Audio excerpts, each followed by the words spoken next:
What's going on? It's Ebro, Hot 97, Vibe TV. Thanks for having me. Thanks for doing what y'all do. Shout out to the whole squad over there. And this is Hot 97, man.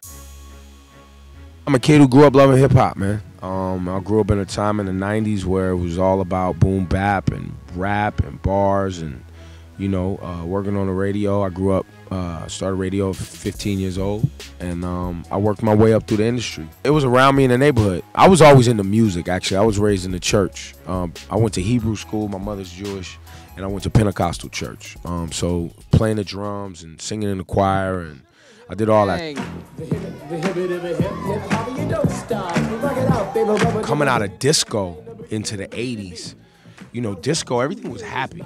Sugar Hill Gang was happy. That was happy shit. Right, and I'm not in New York, so I don't know what's going on in the streets of New York.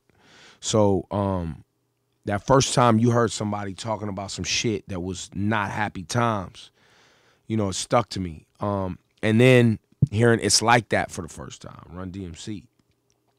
And this music that was like honest, and it was kind of like, people were, I remember people kind of being afraid of it. I'm gonna keep it so real. Women, your main problem is understanding the definition of good. Me and my brother used to make pause tapes, you know, where you listen to the radio and you pause the shit and you try to fuck it, stuff the paper in the top, and you run out of tapes, you got to record over. And we used to, and that's kind of how I started DJing at first and got into radio, because, you know, at 11, 12, you know, back then you had to go to school and you had to have your music right. You know, when a tape came out, you had to hit the record store, get the tape, and be on the schoolyard with the tape and the Walkman with your shit. You had to be right. And then in my family, you had to not only be up on the music, but you had to know who sampled, like what the samples were. So, and none of my family was DJs like that. It was just like my uncles and cousins was into hip hop so much that you had to know where that shit came from. 13, 14 years old, I worked in the mall as a stock boy. And I remember Oak Tree back in the day? No, you don't. You're way too young. And there was a store called Oak Tree, and there was another store called Merry-Go-Round. So, yeah, it was a clothing store. So I would unpack the boxes and put the alarms on the clothes and shit. And that's how I actually started meeting DJs at the radio station, because I'm junior high school.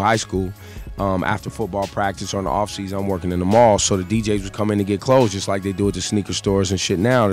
Yo, what's in? What's this? What should I be rocking? Whatever. So I would hook them up, and that's how I met the DJs at the radio station, and that's how I got an internship. When I was done with school, done with football, I could go, or done with whatever I had to do, I would go to the radio station and pull music and answer phones at the radio station.